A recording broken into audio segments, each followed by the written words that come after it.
So here we don't just talk about sales and persuasion and compliance. We also talk about some behavioral science, behavioral economics, social sciences. I want to talk today about something that recently learned, and I believe that it's going to really help my decision making, going forward. And I didn't realize how important decision hygiene is. Now, why is it called decision hygiene? Why do you think that's the way that they coined this phrase? Just like any other form of hygiene, you don't necessarily know like what you're preventing, right? So the doctor, he scrubs up before the surgery takes place. Does he know like, oh, okay, well, I'm specifically washing the staph infection off my hand or the E. coli off my hands or whatever other pathogen? Now, he doesn't know which pathogen he's wiping off his hands, scrubbing off with that iodine. He just knows that if I scrub out or scrub in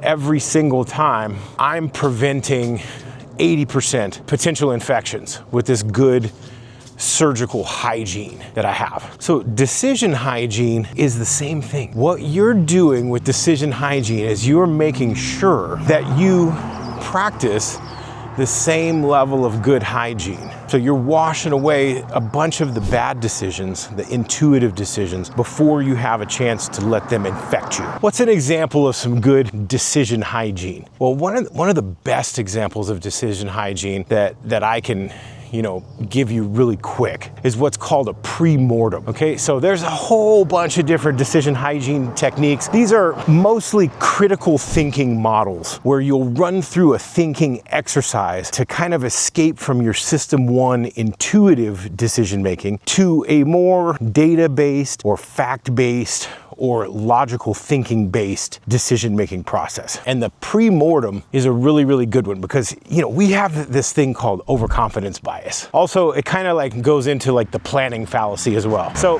the overconfidence bias is that we typically think shit is going to be a lot easier, especially when we're positive on a business venture or stock or how easy something's going to be to do. The planning fallacy is, why does every construction project or bid always come in much higher than what the original bid was? Why does it always take so much longer? Something, is supposed to take 6 months to construct and the building ends up taking 3 years. Why is that? Well, that's the overconfidence bias. And then the planning fallacy, a lot of people when doing their bids or estimates, in a lot of these different verticals, they'll overshoot by 20-30% just because they know that the planning fallacy is a real thing, right? So the pre-mortem, basically, you guys can think of what a post-mortem is. You do an autopsy of your decisions and you go, oh yeah, this was wrong, blah, blah, blah. But, that's not always, that hindsight bias kicks in, right? And you think just because you know the answer at the end that the decision making was bad. Well, a lot of the time the decision making wasn't bad. It was just bad luck, right? So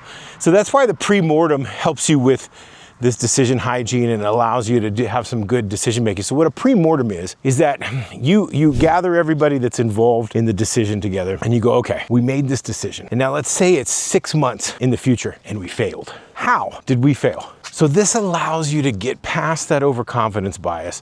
It allows you to get past all the rah, and potentially, depending on the scenario, maybe you're in a boardroom, this allows you to get past all of the political drama of possibly being the naysayer or the person that's not on board with the boss's, idea. This good decision hygiene gives everybody a forum to be able to, including the boss, to be able to get your crystal ball out, get your magic 8 ball out, and look into the future and decide, if this failed, how did it fail, right? And then that just gives you a bunch of great ideas of how to prevent those eventual outcomes from happening. It oftentimes is going to point out some stuff that you didn't think about in your original decision-making process. Another way of doing some good decision hygiene, especially in the boardroom, like we were talking about a second ago, is that instead of getting into these group meetings where nobody's read the brief, right? And you're supposed to just pitch your idea in the group. Well, man, there's so much noise and bias that goes on in that type of political setting. Like,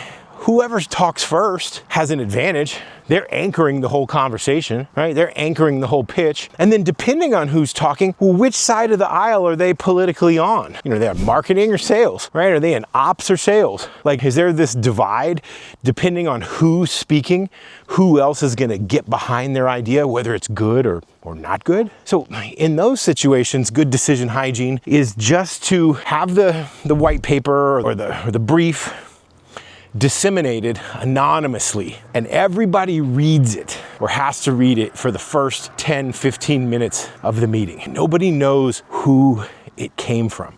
And you need to have an opinion on the brief and questions to ask about the brief crafted before you know who it came from. This removes a ton of bias and a ton of random noise in the decision-making process, and also allows for good ideas to surface.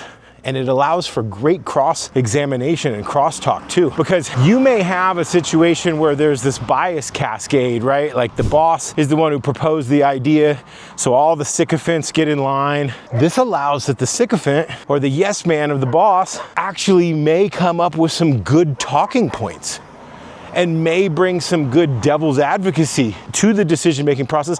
And it doesn't mean we're gonna knock out that decision. Maybe we still go with the plan, but we have a much better understanding of what the challenges of that plan could be and how it could actually work, right, in the real world. So you just get a much more authentic decision-making process. Now, there's many other mental models, and there's a bunch of other decision hygiene that we can talk about and will talk about in the future. But you know, that's just what I wanted to share for today, and really just go over some decision hygiene protocols. The washing our hands, the scrubbing in, although we don't know what biases and what noise and what error making we're going to prevent by using this decision hygiene, we do know that by practicing it, we're going to prevent some bias, we're going to prevent some noise, and we're going to prevent some errors in our decision-making process. So if anybody can think of any other good decision hygiene protocols, go ahead and drop them in the comments below.